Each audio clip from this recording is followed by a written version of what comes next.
gwasanaeth yn ein ardal lleol ni i edrych ar capeli ag eglwysi y tro hyn.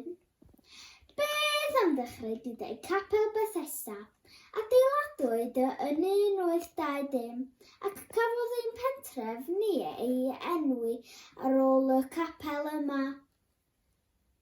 Mae'r adeilad yma bellach yn fflatiau. Dyma ni tu allan i'r capel. Bethesda!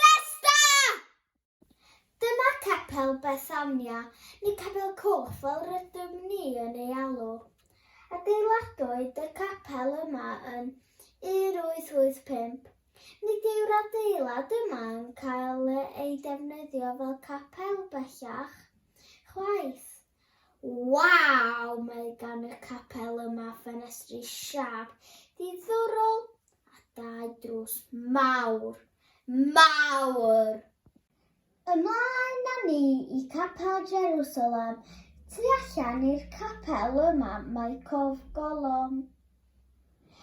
I gofio am y milwyr wnaeth farw yn y rhyfel byd cyntaf, mae'r un mawr yn canol ac i gofio am y milwyr yr ail rhyfel byd, mae'r 2 bach bob ochr. Edrychwch ar y pabi goch, un mewn siap croes ac mae 4 torch ar y llawr. Mae pabi goch yn symbol i gofio ac gobaith am ddyfodol heddychlon. Roedden ni yn arfer cael gwersi dawnsio yn yr capel yma ers talwm ac hefyd yn mynd i ymarfer canu gyda'r adran cyn Covid. Gobeithio gawn dychwelyd yn fuan. Dyma eglwys Glanogwen a dyma lle gafodd fi a Ela ein bedyddio. Mae'r beddi yma'n hen iawn. Mae'r eglwys yma yn hardd gyda tŵr uchel.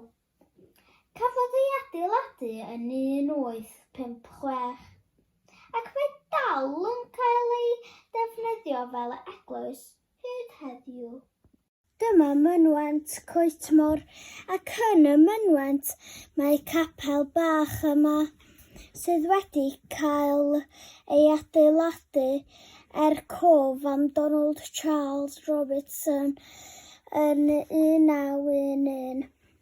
Cafodd ei ladd pan syrthiodd ar y mynydd Glyder Fach a fodd dim ond yn 30 mlwydd oed. Talwyd ei deulu i adeiladu'r capel yma cof amdano ac hefyd mae ei fedd yn wahanol i weddill y beddi yn gwynebu'r mynyddoedd. Dyma ni yn sefyll wrth ei fedd. Mae ein hen nain ni wedi ei claddu yn mynwent Coetmor. Bu farw hi llai na pythefnos cyn i mi gael fy eni. A dyna pam y galwyd fi yn Lili Mair oherwydd ar ôl fy hen nain Mair. Rydyn ni yn rachub erbyn hyn a dyma capel Carmel. Cafodd ei adeiladu yn 1839 ac dyma lle roedden ni yn mynd i'r ysgol Sul at Mrs Williams cyn y Covid. Rydyn ni wedi canu mewn sawl cyngerdd yn y capel hon.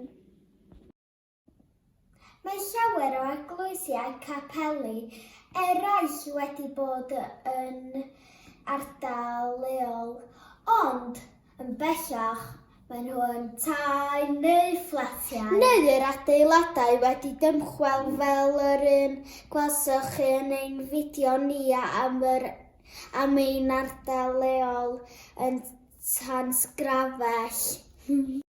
Wnes i fwynhau mynd am dro ac darganfod am yr capeli ag eglwysi. Tara! Diolch am wylio.